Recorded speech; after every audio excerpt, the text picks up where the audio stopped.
about 8 years ago, I started something called Camp ROC Star here in Rochester.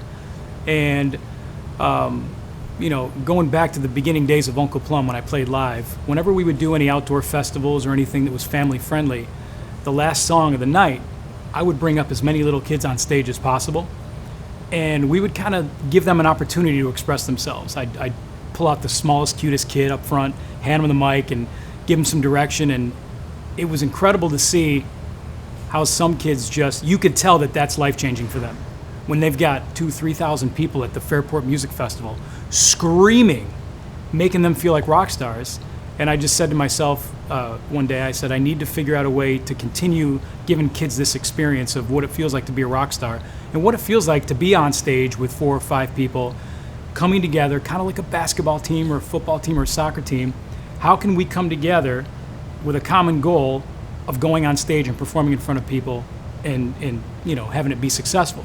So Camp Rockstar does just that. I mean, the first thing we do is we pick them up in a tour bus or a limo, give them that rock star treatment, and then they play for us. We form bands, and we will take the guitar player that loves Metallica and put him in a band with a girl that loves Taylor Swift, and you wouldn't believe at the end of the week how they come together and just, it's the most important thing I do.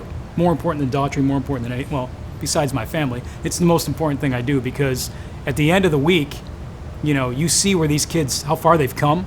And on Monday, if you ask me, I would tell you, I don't know how likely it is that they're going to be able to pull this off by Friday, but they do it. They pick 2 songs, they rehearse as a band, they take individual instruction, and they go on that stage. A lot of times for the first time, these kids are playing their first gig, and they go on stage, and that shy kid that maybe is being bullied, he isn't on the basketball team at school, he's not the cool kid, all of a sudden he's on stage with a mohawk in his rock gear doing a guitar solo, and that could change his life. So, I mean, my whole thing is if they leave my camp with this much more confidence than they came with, I did my job.